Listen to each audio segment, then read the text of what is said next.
வணக்கம். என் குருநாதர் எழுத்து சித்தர் பாலகுமார் சார் அவர்களை மனதார வணங்கிவிட்டு உங்களுடன் பேச தொடங்குகிறேன்.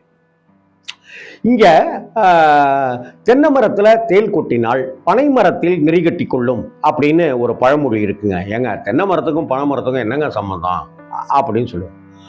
இங்க சமீப காலங்களில் பார்த்தாக்க ஊடகங்கள் சில விஷயங்களை பொய் பிரச்சாரம் செய்கிறாங்க. ரெண்டாவது, இப்படியான ஒரு கண்டென்ட்டை கொடுக்குறாங்க. நான் சினிமா சம்மந்தப்பட்ட செய்திகளை எல்லாம் எழுதிட்டு இருந்த தருணத்தில் நான் சொந்தமாக ஒரு சினிமா பத்திரிக்கை நடத்திட்டு இருந்தேன். அப்படி நடத்திட்டு இருக்கிற சமயத்தில் சில பேர் எங்க என்னை பற்றி ஏதாவது கிசு மாதிரி ஏதாவது போட்டு விடுங்க, அந்த நடிகையோட தொடர்பு இந்த நடிகையோட தொடர்பு அப்படின்னு போட்டு விடுங்க, அப்போ தாங்க என்னை பற்றி ஒரு செய்தி வருதுன்னு சொல்லிட்டு எனக்கு வாய்ப்பு வருங்க அப்படின்னு சொன்ன நடிகர்கள் உண்டு, இயக்குனர்கள் உண்டு, எல்லாமே அதெல்லாம் உண்டுங்க. ஏன்னா ஏதோ ஒரு செய்தி அடிப்பு வந்துக்கிட்டே இருக்கணும் அப்படிங்கிற விஷயம்தான். இதை நான் என்ன பார்க்குறேன்னாக்கா, நடிகர் விஜய் அவர்களை நான் இப்போ அப்படி பார்க்குறேன். ரொம்ப திறமையோடு மகா புத்திசாலித்தனம் விஜய்க்கு இருக்கு அப்படின்னு நான் நம்புறேன். விஜய் ஒரு புத்திசாலியா அப்படின்னு கேட்டா, நடிகர் விஜய் ஆகச்சிறந்த புத்திசாலி அப்படின்றதுல நான் உறுதியா இருக்கேன். நடிகர் விஜய் சாமர்த்தியசாலியா அப்படின்னு கேட்டாக்க, ஆமாம், நடிகர் விஜய் அவர்கள் சாமர்த்தியசாலி. நடிகர் விஜய் சாதுரியம் கொண்டவரா அப்படின்னாக்க, ஆமாம், நடிகர் விஜய் சாதுரியம் கொண்டவர் அப்படிங்கிறத நான் உறுதியா சொல்லுவேங்க. ஏன்னாக்கா முதல் 7-8 படங்கள் மிக சாதாரணமாக தாங்க நடிகர் விஜய் அவர்களுக்கு போனுச்சு. விஜய் அவர்களை பற்றி அவருடைய அந்த அரசியல் பிரவேசம் பற்றி இந்த வீடியோவில் நான் சில விஷயங்களை உங்களோட பகிர்ந்துக்கணும்னு ஆசைப்படுறேன்.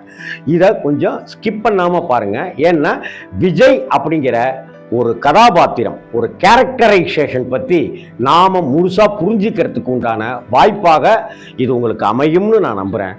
அப்படி நம்பிக்கையோட ஆமாங்க அப்படின்னு நீங்க சொன்னீங்கன்னாக்க இந்த வீடியோவை லைக் பண்ணுங்க, கமெண்ட் பண்ணுங்க, ஷேர் பண்ணுங்க, முக்கியமா சப்ஸ்கிரைப் செய்து ஆதரவு தாருங்கள். நடிகர் விஜய் அவர்கள் எடுத்த உடனேயே மிகச்சிறந்த நடிகர் ஆயிடல, ஒரு குழந்தை நட்சத்திரமா தாங்க அவர் நடிக்க வந்தாரு. விஜயகாந்த் மாதிரியான நடிகர்கள் அவர்களுடைய சின்ன வயசுல இருக்கிற அந்த பிளாஷ்பேக்கு எஸ்.ஏ. சந்திரசேகரன் தன்னுடைய மகனை சின்ன பையனா அப்படி பயன்படுத்திட்டாரு.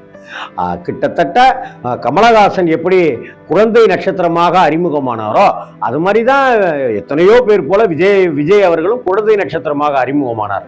ஆனால் குழந்தை நட்சத்திரமாகவே ஜொலித்த கமலஹாசனை போல விஜய் அவர்கள் ஜொலிக்கலதான். ஆனால் ஒரு கட்டத்துக்கு பிறகு தந்தையார் எஸ்.ஏ. சந்திரசேகர் விஜயை வைத்து படம் பண்றாரு, அடுத்தாப்புல விஜயை வைத்து படம் பண்றாரு, அடுத்தாப்புல அப்படி இப்படின்னு தொடர்ந்து வந்துட்டு இருக்கிற படங்கள் பெரிய தாக்கத்தையோ ஏற்படுத்தல, பெரிய வெற்றியையும் தரல. விஜய் அவர்கள் ஒரு 10 நடிகர்கள்ல இன்னைக்கு இருக்கிற இன்னொரு நடிகர் அப்படிங்கிறத தாங்க இருந்தது. இன்னைக்கு மிகப்பெரிய உச்சத்துக்கு அவர் வந்திருக்கிறதுங்கிறது ஏதோ போன வருஷம் கட்சி ஆரம்பிச்சு இந்த வருஷம் மாநாடு நடத்தி அடுத்த வருஷம் நான் தான் முதல்வர்னு இன்னைக்கு சொல்லிட்டு இருக்கிறத போல அவர் சும்மா உடனேலாம் வந்துடலைங்க. கடுமையா கஷ்டப்பட்டார், கடுமையாக உழைத்தார். டான்ஸ் மூமெண்ட்டாக இருக்கட்டும், ஃபைட்டிங் சீக்வன்ஸாக இருக்கட்டும்னு தன்னுடைய உடல் உழைப்பை, புத்தியை, மூளையை அந்த அளவுக்கு அர்ப்பணிச்சார். அதனால தான் வெற்றி அடைஞ்சார். கிட்டத்தட்ட விஜயகாந்த் சார் விஜயை லிஃப்ட் பண்ணி விடுறதுக்காக செந்தூரபாண்டி படத்தில் நடித்து விஜயை அப்படி தூக்கி விட்டாரு. அப்படின்னாக்க பூவே உனக்காக அப்படிங்கிற படத்தின் மூலமாக இயக்குனர் விக்ரமன் சார் அப்படி தூக்கி விட்டார். அதை அடுத்து இசைஞானி இளையராஜாவுடைய இசையில சங்கிலி முருகன் அவர்களுடைய தயாரிப்புல பாசில் சார் டைரக்ட் பண்ணின அந்த காதலுக்கு மரியாதை அப்படி தூக்கிட்டு போச்சு. பாலசேகரன் சாருடைய லவ் டுடே படம் இன்னும் ஒரு அவசரத்துக்கு கொண்டு போச்சு. இதை இப்படியே கொண்டு போயிட்டு இருந்த ஒரு காதல் கதைகளுக்கு அப்படியே பொருந்தக்கூடிய விஜய் அவர்கள் ஒரு கட்டத்தில் ஒரு ஆக்ஷன் ஹீரோவா மாறினார். அப்படின்னா அதற்கு திருமலை மாதிரியான படங்கள் காரணமா இருந்தது. ஒக்குடு அப்படின்னு தெலுங்குல வந்து மகேஷ் பாபு ஒரு மிகப்பெரிய ஹிட்டு கொடுத்த அந்த ஒக்கடுங்கிற அந்த தெலுங்கு படம் தமிழில் ஏஎம் ரத்னம் சார் எடுக்க, நம்ம தூள் தில்லு படங்களை எடுத்த தரணி சார் வந்து விஜய் அவர்களை வைத்துக்கொண்டு கில்லி விளையாடினார். சொல்லி அடித்த கில்லி இன்னைக்கு வரைக்கும் அது விஜயனுடைய ஹிட்லிஸ்ட் படங்கள்ல நம்பர் 1 இடத்துல இருக்கிற படமா இருக்கு. இப்படி விஜய் வந்து சும்மா உடனேலாம் ஜெயிச்சிடலைங்க.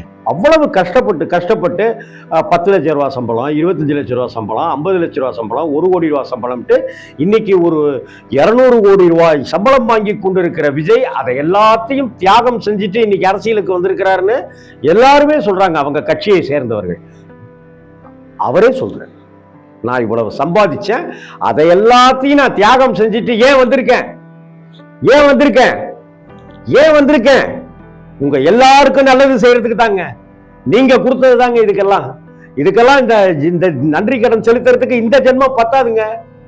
இந்த ஜென்மம் பத்தாது. அப்படின்னா என்ன செய்ய போற? அப்படின்னா என்ன, மானாவுக்கு நீ அரசியலுக்கு வந்த? மனசு கொதிச்சு மக்களுக்கு ஏதாவது நல்லது செய்யணுங்கிற அந்த வேட்கையோட அவர் பேசுறாருங்க. அந்த பேச்சில் இருக்கிற உண்மை உங்களுக்கு புரியுதுங்களா? நான் 10 வருஷத்துக்கு முன்னாடியே நிறைய சம்பாதிச்சேன், அப்ப நான் செய்யல. 10 வருஷத்துக்கு முன்னாடி இங்க நடந்த ஆட்சியில நடந்த கொடுமைகளை, மத்திய அரசாங்கத்தில் நடந்த கொடுமைகளை நான் எதுவும் சொல்லல. திமுகவை பத்தி நான் இப்ப கேலி பேசுறேன், திமுகவை பத்தி நான் இப்ப அட்டாக் பண்றேன்னா என்ன காரணம்? இப்ப திமுக தானே ஆட்சியில இருக்கு. ஆனா அதற்கு முன்னாடி அதிமுக ஆட்சியில இருந்தப்ப நான் எதுவுமே பேசல. அதற்கு முன்னாடி ஜெயலலிதா அம்மையார் ஆட்சியில இருந்தப்ப நான் ஒண்ணுமே பேசல. ஏன் என்ன இவன் பயப்படுறான், இவன் கட்சி ஆரம்பிப்பானா, இவன் மாநாடு நடத்துவானா, இவன் அவங்கள திட்டி பேசுவானா, இவங்க பேரை சொல்லுவானான்னு கேட்கறாங்கல்ல. ஏன் அவர் அப்ப பேசல அப்படின்னாக்க, விஜய் அவர்கள் அப்ப கட்சியை ஆரம்பிக்கல. கட்சி ஆரம்பிச்சாதான் இதெல்லாம் பேசணும்.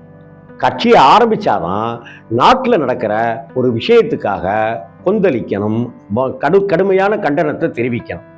ஆனால் அனிதா வீட்டுக்கு கட்சி ஆரம்பிக்கிறதுக்கு முன்னாடி தானே இவன் போனாரு அப்படின்னா நீங்க எதிர்கேள்வி கேட்டீங்கன்னாக்கா நான் பேச வந்ததெல்லாம் மறந்து போயிடும். அதனால இன்னைக்கு கட்டமைக்கிற விஜயனுடைய விஷயம் எப்படி இருக்கு அப்படின்னு பார்த்தாக்க, திமுகவை அட்டாக் பண்ணிட்டார். திமுக வந்து ஒருவேளை தாவேக்கா கூட கூட்டணி போகுமானாக்கா, என்னங்க காமெடி பண்றீங்கன்னு கேட்கலாம் நீங்க. சரி, நம்மளுடைய தமிழக அரசியலை பொறுத்த வரைக்கும் ஒரு வாதத்துக்கு வச்சுக்குவோமே. ஏன்னா அவர் தான் கதவு கேட்டு ஓப்பன்ல இருக்கு அப்படிங்கிறாருல. ரஜினிகாந்தாவதுங்க மூடின கேட்டை தாங்க அபூர்வராங்கள் படத்துல திறந்தாரு. ஆனா இவரு நான் கதவே மூடலையா, நான் கேட்டையே திறந்தன வச்சிருக்கேன், நீங்க வந்து கூட்டணிக்கு யார் வேணாலும் வரலாம், ஆட்சியில நான் பங்கு தரத்துக்கும் தயாரா இருக்கேன்னு கட்சியை ஆரம்பிக்கும் போதே டிக்ளேர் பண்ணிட்டாருங்க. இம்புட்டு நாளாகி யாருமே வரல. அன்னைக்கு கதவு திறந்து வச்சது இன்னி வரைக்கும் பனையூர்ல கதவு திறந்ததான் இருக்குன்றாங்க.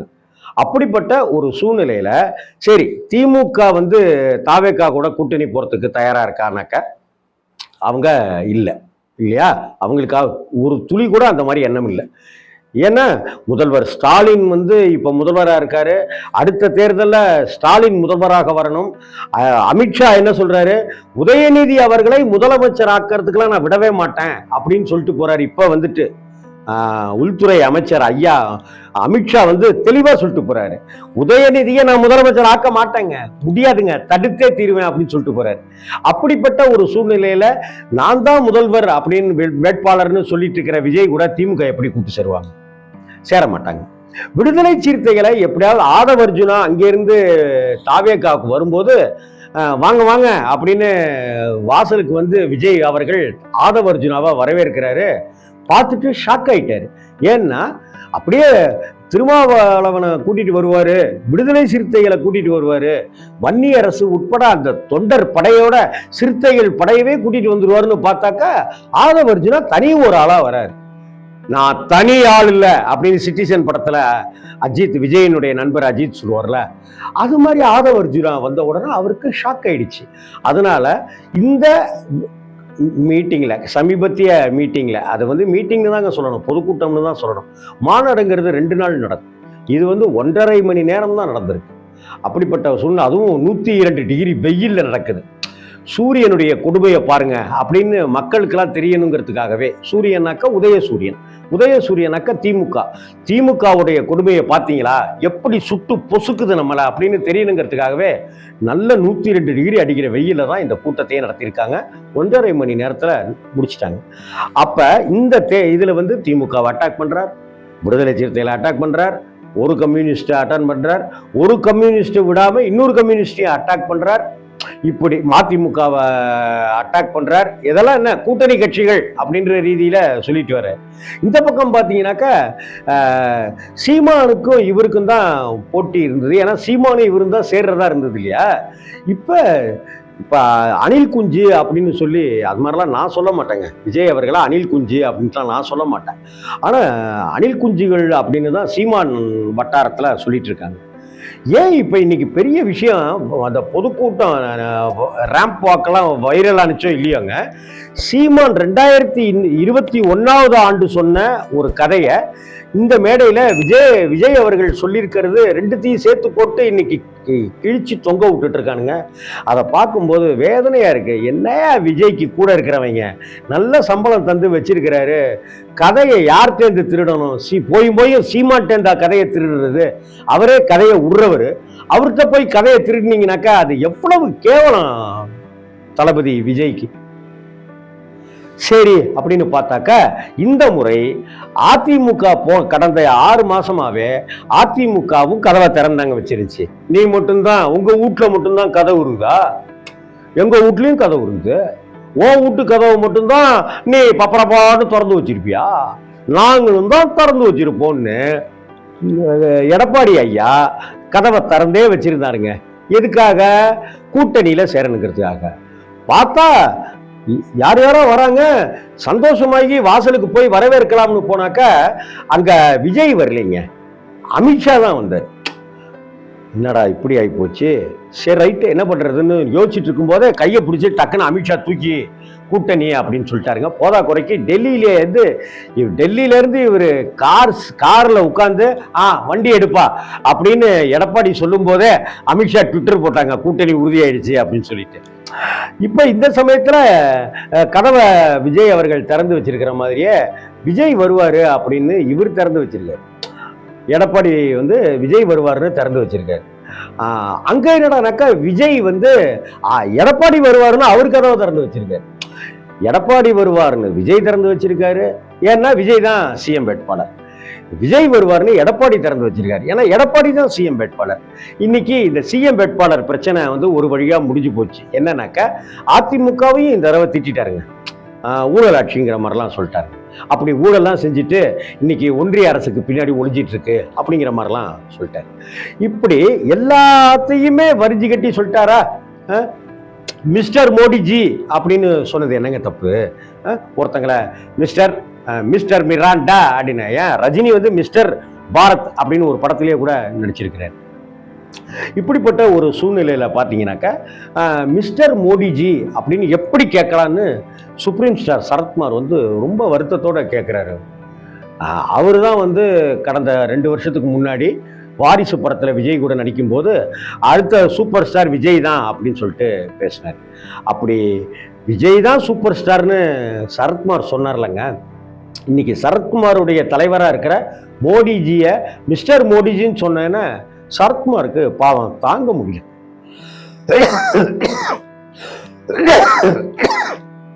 பாவம் சரத்குமாருக்கு தாங்க முடியல. எப்படி மிஸ்டர் மோடிஜின்னு சொல்லலாம் அப்படின்னு சொல்லிட்டு கேட்கிறேன். உடனே இங்க தப்பா போயிடுமோ, சரி இந்த பக்கமும் ஒரு துண்டை போட்டு வைப்போம் அப்படின்னு சொல்லி, அதே போல என்னதான் இருந்தாலும் ஸ்டாலின் வந்து நம்ம தமிழகத்தினுடைய முதல்வர், அவர் அங்கிள்னு சொல்லலாமா? அப்படின்னாக்க கொடநாடுல போய் காத்து கிடந்திய அப்ப நீ வந்து மிஸ் செல்வி ஜெயலலிதா ஜெயராமன் அப்படின்னு சொல்லுவியா நீனு? ஏன்னா முன்னாடி அதிமுக இருந்தவர் இல்லைங்களா. ஸ்டாலின் சொல்றதுக்கு காரணம் வந்து முன்னாடி திமுக இருந்தார். அதனால ஸ்டாலினையும் சொல்றாரு. அதிமுகவை பேசுவியா ஜெயலலிதாவை பேசுவியா அப்படின்னு கேட்கிறாருன்னா முன்னாடி அதிமுக இருந்தாரு. நாட்டாம கேசட்டு சரத்குமார் ஜெயலலிதா அந்த விஷயம் தான் நமக்கு தெரியுமே. அதுக்கப்புறம் எல்லா கட்சிக்கும் அப்படி ஒரு ரவுண்டு போயிட்டு கடைசியில சமத்துவ மக்கள் கட்சி அப்படின்னு ஒண்ணு வச்சுட்டு, என்னையா அது கட்சி இவ்வளவு கட்சி பேதங்களோடு இருக்கு, நம்ம சமத்துவம்னு வச்சிருக்கோம், சமத்துவமா இருக்கணும் அப்படின்னு சொல்லிட்டு தான் கட்சியை அப்படியே கலைச்சிட்டு பாஜகவுல அப்படியே இரண்டரை கலந்தவர் தான் சுப்ரீம் ஸ்டார் சரத்குமார். இன்னைக்கு அவர் பேசுறாரு. அண்ணாமலை முன்னாள் மாநில பாஜகவினுடைய மாநில தலைவர் அண்ணாமலையும் விஜய பேசுறாரு ஆச்சுங்களா. எடப்பாடி அவர்கள் அடுத்த நாளே கொந்தளிச்சு பேசிட்டாரு. யாருகிட்ட அதிமுக யார தகுதி இல்லாதவங்க கையில இருக்குன்னு சொல்ற, என்ன நீ நினைச்சிட்டு இருக்கிற, நீ யார்கிட்ட நீ சொல்ற அப்படின்னு அவரு பொறுத்தது போதுங்கிற மாதிரி வெகுண்டெழுந்து அவர் பயங்கரமா பேசிட்டு இருக்காரு. ஏற்கனவே ஆம்புலன்ஸுக்கு அவரை வந்து 10 தோல்வி பழனிசாமின்னு சொன்னதெல்லாம் போய் இப்ப ஆம்புலன்ஸ் பழனிசாமின்னு ட்ரெண்டிங் ஆயிட்டு இருக்குங்க. நான் சொல்லல, நான் வந்து எடப்பாடி ஐயான்னு தான் சொல்லுவேன், எடப்பாடி அண்ணன் தான் சொல்லுவேன். இன்னைக்கு எடப்பாடிங்கிற ஊரு இன்னைக்கு பழக்கம் நமக்கெல்லாம் தெரிஞ்சதுக்கு காரணமே அண்ணன் எடப்பாடி பழனிசாமி தாங்க. எடப்பாடி பழனிசாமி அப்படின்னு போட்டது தான். ஆனா இன்னைக்கு ஆம்புலன்ஸ் பழனிசாமிங்கிறது தான் ஹேஷ்டாக் போட்டு ட்ரெண்டிங் ஆயிட்டு. ஒரு பக்கம் ஆம்புலன்ஸை பார்த்தா கோபம் வருது, ஒரு பக்கம் நடிகர் விஜய் இப்படி எல்லாம் பேசிட்டாருன்னு அவருக்கு கோபம் வருது. இத்தனை எல்லாம் கடந்து இப்ப ஏன் இதெல்லாம் நான் சொல்றேன் அப்படின்னாக்க, விஜய் பேசின பேச்சுக்கு அண்ணாமலை பேசினாரா, சரத்குமார் பேசினாரா, நயினார் நாகேந்திரன், எடப்பாடி பழனிசாமி, மற்ற முன்னாள் அதிமுக அமைச்சர்கள், இங்க திமுக இருக்கிறவங்க, அவங்க இவங்க, சீமான், அப்புறம் தாடி பாலாஜி இப்படி எல்லாம் பேசுறாங்களா? ஆக இப்படியெல்லாம் எல்லாத்த பத்தியும் நம்ம பொதுவா பேசி விட்டாதான் எல்லா பயமுள்ளைகளும் எல்லா கட்சிகளும் நம்மையே பேசிட்டு இருப்பாங்க. டெய்லி 7 மணிக்கு நைட்டு 7 மணிக்கு டிபேட் அப்படின்னு ஒரு மணி நேரம் போடுவாங்கல்ல, அங்க புதிய தலைமுறையில ஒண்ணு, அதுல ஒண்ணு, இதுல ஒண்ணு, எல்லா சேனல்லையும் ஒரு 5 பேர் உட்காந்து பேசுவாங்க. அதுக்கு வந்து ஒரு கண்டென்ட் கொடுக்குற விதமா ஒரு நாள் இது மாதிரி விஜய் வந்து ஸ்டாலின் அங்கிள்னு சொல்லலாமா, அடுத்த நாள் மிஸ்டர் மோடிஜின்னு சொல்றாரு, அது எப்படி? எம்ஜிஆருடைய ஆரம்பிச்ச கட்சி வந்து இன்னைக்கு தகுதியே இல்லாம இருக்குன்னு சொல்றாரு, அப்ப எடப்பாடி தகுதி இல்லாதவரா? இப்படி இதெல்லாம் வச்சுட்டு கண்டென்ட் உங்களுக்கு 1 மணி நேரம் டிபேட் போதா? அப்ப விஜய் சாமர்த்தியசாலின்னு நான் சொல்றது புரியுதா உங்களுக்கு? விஜய் புத்திசாலின்னு சொல்றது புரியுதா உங்களுக்கு? நடிகர் விஜய் அசாத்தியமான திறமை கொண்டவர் அப்படிங்கிறது தெரியுதா உங்களுக்கு? இது அரசியல்ல இதெல்லாம் சாதாரணமாப்பா அப்படின்னு கவுண்டமணி சொன்னார் இல்லையா சூரியன் படத்துல. பாருங்க, அங்கேயும் சூரியன் வந்துருச்சு. என்னங்க இது, சூரியன் வந்துகிட்டே தான் இருக்கும். காலையில எந்திரிச்ச உடனே சூரியன் வந்துகிட்டே தான் இருக்கும். சூரியனை பார்த்து விஜய் இது மாதிரி அடிக்கடி ஏதாவது பேசிக்கிட்டே தான் இருப்பார். ஏன்னா விஜய் புத்திசாலி, ஏன்னா விஜய் சாமர்த்தியசாலி, ஏன்னா விஜய் சாதுரியம் மிக்க. சும்மா வந்துடலைங்க இந்த இடத்துக்கு. ஏதோ போன வருஷம் கட்சி ஆரம்பிச்சு இந்த வருஷம் மாநாடு போட்டு அடுத்த வருஷம் நான் தான் சிஎம்னு சொல்றது மாதிரிலாம் நினைக்காதீங்க. படிப்படியா முன்னுக்கு வந்தவர் தான் நடிகர் விஜய் அவர்கள். தலைவா ப்ரோ, நீங்க வாங்க ப்ரோ.